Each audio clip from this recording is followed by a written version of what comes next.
Morning. It's Monday, December 7th, 2020.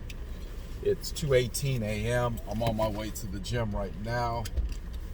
Have you ever, and I'm going to put this in a way that may relate, but have you ever seen someone that in your mind, idealistically, wasn't like a Christian, wasn't like in your mind, right? Could be the furthest thing from the truth. For all you know, they can read their Bible every day, pay their 10% in tithes, and be all good. But idealistically, you're sitting there saying, this person ain't really much of a Christian. But yet your idea of what is favor, you see all over their life. They're financially well off. They can go anywhere they want. They call the shots. And for some reason, I keep thinking about Donald Trump. Donald Trump has got to be, probably because he's the biggest figure right now, Donald Trump has to be the one that everybody looks at and says, how does this man make it to be the president of the United States? How does he have all this money, can go anywhere he wants? How does he have that much favor? And then it stops, right? Because what you see on the surface, you relate to it be in favor. Now, Donald, on the other hand, might be sitting there saying, I didn't make the Forbes list for the top richest person in the world. That's where I want to be. Donald Trump says, shoot, just like everybody else, I want to lose a little bit of weight. Donald Trump says, I'm starting to go bald, man. I need this hair. I need this hair. I remember when I was young and I had that beautiful hair, and it just, now look at me. But on the outside, we're saying, man, this man has been so favored, but we don't know how he feels. And all we're really doing is trying to figure out, what is God doing? God, what are you doing? Why him? Why not me?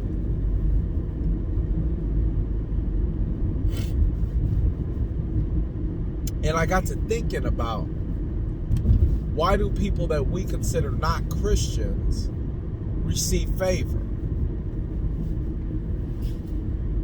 And the answer came to me. It said, to a degree, in your eyes, that person may be receiving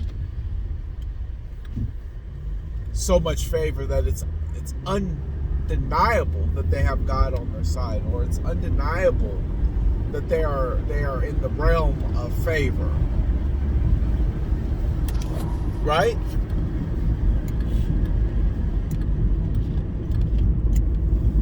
But I'd have you consider a possibility.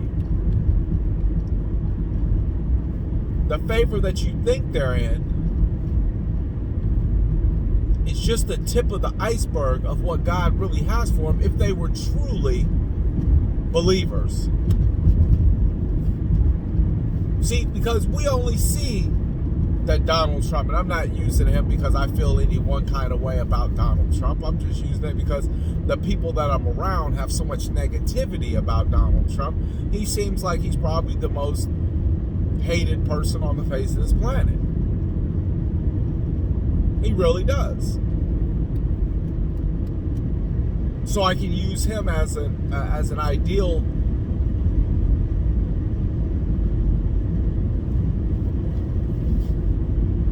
character in this scenario.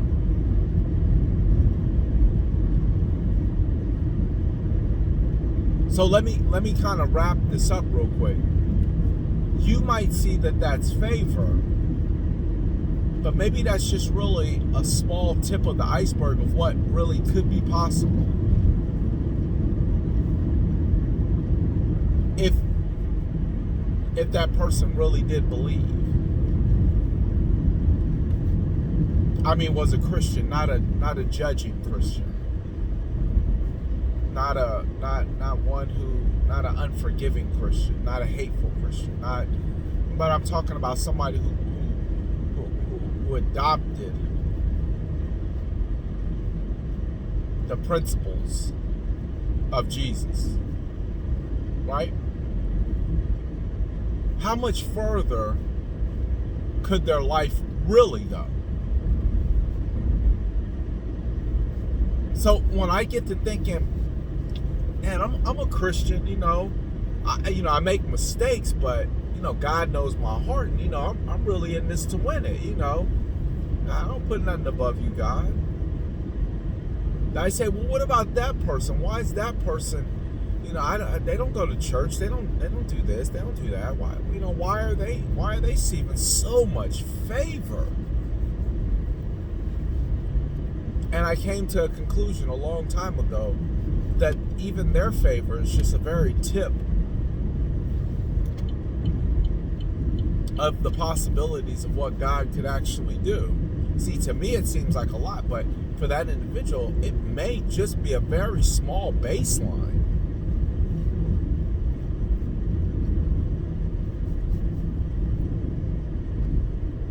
Very small.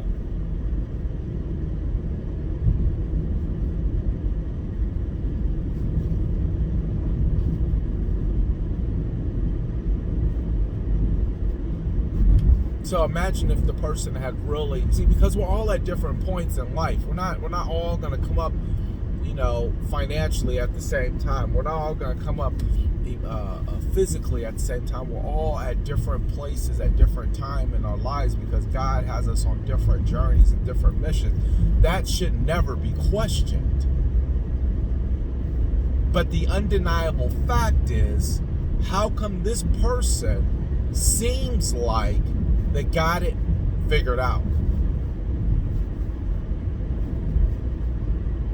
But if you ever look at it through a microscope, you'll see that even that person hasn't reached where they need to go. What I'm saying is, it's impossible to get to the top without God. Your idea of the top will never be what it could be without God. So to compare anybody for any reason, it's impossible. Because one, without God, that person is not really even at the point that they should be at. And two, we're all at different points in our life. So how can I compare, like when we did the Ironman. In the Ironman, when you start off with your swim. They got about 12 different corrals. I call them corrals because a corral is where you put horses at to release them. They got about 12 different corrals. The first corral is people who could typically finish that swim in 15 to 20 minutes. The second corral is typically for people who can finish the swim a little bit faster, etc., going all the way down to the 12th corral, where typically that's going to be the area where people probably can't finish it that fast. They're not going to be as proficient at swimming as anybody else. But how can you compare the race realistically from the person who jumped in the water first to the person who jumped in the water last, but yet they both finished over the finish line, but they came in at separate times, but yet one finished at 5 hours and 30 minutes, the other one finished at 6 hours. You both started at different times. The only time that mattered is your finish time. Because it doesn't matter where you started at, how did you finish? I say all that to simply say, there's no comparison. And the person that you think is living their ultimate best life, without God, they may just be a very small fraction of that. Because just assume, I don't know, I'm just using Trump. I'm sorry if there's any Trump fans. But just assume that if Trump was a real believer, right? Maybe he would have ran a second term and got it. Maybe he would have owned 10 countries. Maybe whatever his heart's ambition would have really been met with God on your side. So he may still be trying to figure out and struggle with the fact of, how can I get to this point? Because when you deal with entrepreneurs and people who are successful, they're always looking to push the envelope of, how far can I get in this? And you can always try to realize your potential, but realizing your potential without God involved in the mix is mortal suicide.